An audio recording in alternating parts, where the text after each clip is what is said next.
Ассаламу алейкум, урматтуу биздин Кыргызбай YouTube каналынын катталуучулары, урматтуу мекендештер, замандаштар, саламатсыздарбы? Строй Инвестти сиздерге бир жыл аралыгында бир нече жолу чагылдырып келем. Ушул Иман агабыз аркылуу жумушка кирип иштеп жаткан бир туугандарыбыз аябай көп. Көрүп жаткан болсоңуздар комментарий жаза кетиңиздер. Учурда агаларыбыздын табилин көрдүм. 120дан 230 миңге чейин айлыктарды алып атыптыр да, 7-8 айдан бери безим кандой ушундай иштеп алайын деген агаларым иштеп жатышыптыр. Бүгүн дагы азыр поварлар жана башка специалисттер керек экен. И жанагылардан керек, водительдер дагы керек. Видеонун башына айтып коеюн, биздин негизги максат элге маалымат чыгаруу. Дальше жумушта иштөө, чалуу ал ар бир адамдын өзүнүн каалоосу. Ошону айтып коеюн. Көп учурда ошо жумуш чыгарсам кимдир бирөө пайда болуп калат го. Жанагы кылып жазгандар эле көп да, туура эмес эле, сен андай кылдың, мындай кылдың депчи. Ошого мен калыс элге маалыматты эле чыгарып коеюн. Калоочулар жазып чалыңыздар. Ассаламу алейкум. Алейкум ассалам. Кылсызбы, иштериңиз жакшы? Иштедасызбы? Алхамдулилlah, Кудайга шүгүр. Көп сөздөрдөн улам ушундай сүйлөөгө мажбур болдук. Туура сүйлөсүз. Ассаламу алейкум, YouTube көрүүчүлөр, амансыздарбы? Бүгүн кандай жумушчулар керек, кайсы областтарга, зарплаталар кандай болот, документтер кандай болот? Ошолор боюнча кенен сүйлөшөлүк. Так, Иса, в данный момент бизде 3 вакансия ачылды. Биринчи это помощник повара, экинчи фасовка, үчүнчү ошол эле водитель-экспедитор. Повардан баштайлганда. Повардан баштайлык, шарттарын айтып кетейин. Перекресток магазинде бүтүрө билесиңер. Ошонун производствосу бар. Долгопрудный да, МКАДтан 4-5 километр сыртта. Аябай чоң производство, европейский стандартка кирет, полностью прям евростандарттын полностью евростандартка тең. Жооп берет полностью. Поварлардын жумушу 12 сааттык жумуш. Основной эмнени билиш керек экен повар дегенибизде? Помощник повара ошол эле перекресток магазиндин тест аттын немелери бар, продукталары бар, ошол эле салаттар бар, ошол эле курица, гриль бар, ошол эле пюре, миро дегендер, одним словом, ошону заготовка кылыш керек. Шеф-поварларга жардам берип, ошол эле заготовка. Жумуш оңой, карындаштарыбыз, эжелерибиз иштеп жүрүшөт. Кыйналбай эле бир жакшынакай. Жаштар кандай? Чектелүү? Жаштар 20 жаштан 50 жашка чейин. Обязательно орус тилди билиш керек. Прям средний, выше среднего уровня. Себептен ал жерде ошол эле технологдор, ошол эле бригадирлер, ошол эле управляющийлер орустар да. Вот. Именно знание русского языка выше среднего обязательно болуш керек. Наличие медкнижки, ИНН, СНИЛС и легальная регистрация. Официальный договор беребиз.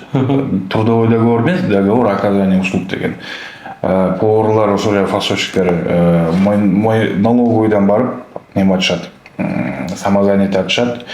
Ошол самозанятый ачкандан кийин ошонун негизинде биз уведомление МВД жөнөтөбүз, что бизде иштеп атат, как договор оказания услуг менен повар либо фасовщик болуп деп.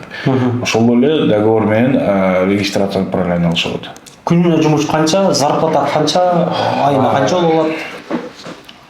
Так, зарплата боюнча смена 4000, поварларга фасовка 3500. Помощник повар жанагы айтканыңыз 4000 болот. 4000. Графикти биз түзүп беребиз. Опять же, графикти табилди бир неделе бар вперед. Кааласа безвыходной иштесе болот, кааласа 5-2. Дневная, ночная сменасы бар. 12 сааттык жумуш, 1 саат ичинде обед берилет за счет компании, форма берилет и одним словом перекур. Учурда канча мекендешти жумушка киргиздиңиз, канчасы иштеп атат учурда? Азыр в данный момент повар менен фасовканы жана эле баштадык. Азыр Санкт-Петербург шаарында 15 карындаштарыбыз, эжелерибиз иштеп атат. 15. Бир жуманын ичинде 15 адам уже набор болуп атат. Иштеп атат азыр. Да, азыр в данный момент Санкт-Петербургка дагы керек. Порядка бир 20 повар и бир 15 чакты фасовкалар иштеген адамдар. Москвага в данный момент 30 повар, 30 фасовка. Фасовканын айлыгы кандай? Фасовщиктердин айлыгы 3500 мен аз. 3500. Повар 4000 болсо, фасовка 3500. Жумуш убакыты 12 саат. 11 саат, өзү негизи 1 саат обедке берилет. Жатакана башка нерсесини жанагы Жок, жатакананы биз неме развозка бар, ошо станция МЦДден баштап немеге дейли производствого чейин. Ошо водительдер канча керек, кайсы областтарга керек? Так, в данный момент водительдер Воронеж шаарына, Москва и Ростов шаарына керек. Обязательно опыт вождения болуш керек, 3 жылдан жогору, именно грузовой машинами, 5 тонналыктан жогору. Кайсы категория болуп калат жанагы?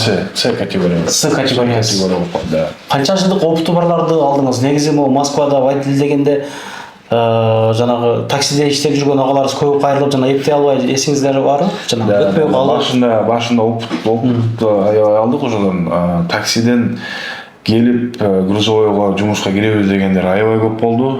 Но тилекке каршы 50% экзаменден өтө албай калышты. Точнее, экзамен теория эмес, именно практикада. Жумушка алар маалда биз обязательно сынап көрөбүз.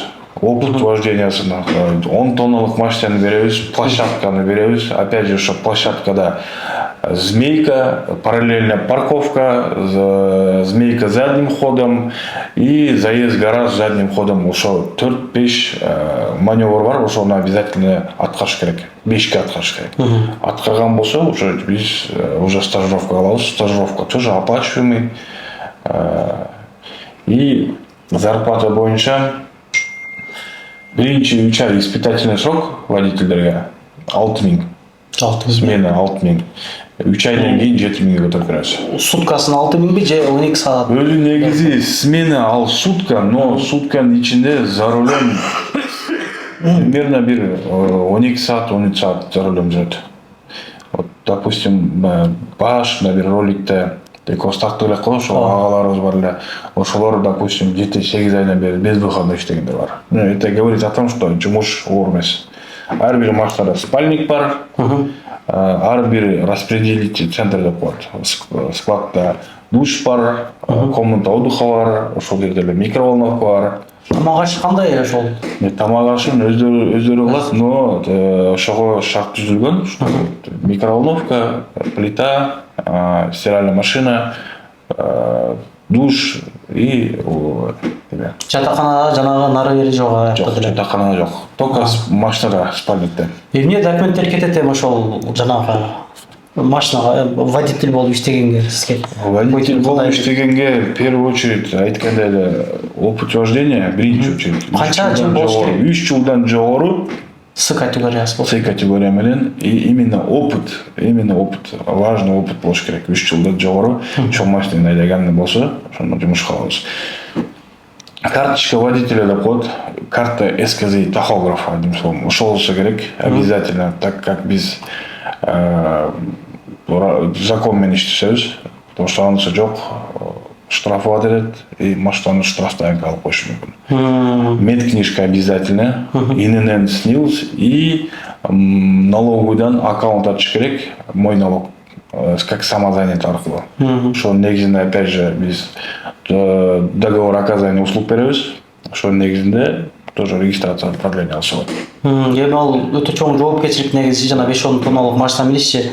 Ал документтери кандай болот негизи машинанын? Страховкалары, наркотиктер болобу? Болушу бизден страховка, ремонт, ГСМ полностью бизден.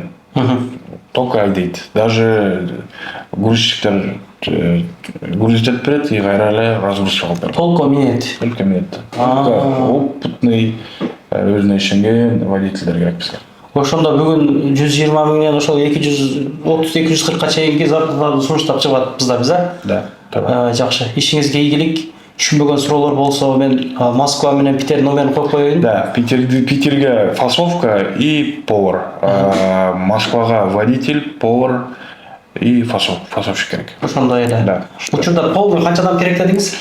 Общей сложности Москвага 30 повар, 30 фасовщик, Питерге 30 повар, 15 фасовщик и Москвага ориентировочно 50 водитель керек. 50 водитель. 50 водитель. Азыр в данный момент иса табилди көрсөтүп коеюн. мындай канча водитель иштеп атканын. Экранга көргөзөлүп, баягы көргөзбөлүп коелуга. Эми көрсөтө эле болот, эми мындай секретный неме жок. Мына өзүңүздөр байкаңыздар, Ошо номерлерин алып койсоңуздар, номерлерди чалсынбы? номерлерин алып коюш керек. Номерлерди чалбай турган жаап коюш керек Да, экен. жаап коюңуздар. Это конфиденциальная информация, а так вот в данный момент Москвада почти 100 адам иштеп атат. Башка шаарларда еще плюс-он 40 адам иштеп атат. Жакшы, ишиңизге келейик. Мен номерлериңизди коюп койдум, эки номерди. Түшүнбөгөн суроолор болсо чалып байланышыңыздар. Офиске келсе дагы болобу? Офистин адресин дагы жазып коебуз, да? Марксистская 3, строение 1, 5-чи этаж, 526 кабинет. Звоноктор көп болгондо успеть этип алабыз. Жооп бергенчи, ушуна саат 10дон ал саат кечки 6га чейин понедельниктен пятницага чейин биз офисте болобуз. Ишиңиздерге ийгилик мекендештер. Трудовой договорлору бардыгы берилген үчүн биз ошол жардам кылып жүрөбүз. Ар дайым биримдик ынтымакта жүрө берелик. Лайк басып, канал катталып, группалар менен бөлүшө кетиңиздер. Жумуш издеп жүргөндөргө бир пайда болуп калар туугандар. Көрүшкөнчө ассалам алейкум. Анан дагы мекендештер, кимдир бирөөлөрдө кирди чыкты маселелери болуп, ишеничтүү адамдарды таппай жаткан болсоңуздар, мен ушул жерге Сүйүн агамдын номерлерин коюп койгонмун. До конца айдайт, келгенден кийин 3 айга коюп берет, чыкпай туруп, чорныйдан, базадан текшерип берет. Ушул окшогон 7 орундуу Альфард Сиеналар менен чыгып келесиздер. Сүйүн кирди чыкты ушул жерге коюп койдум.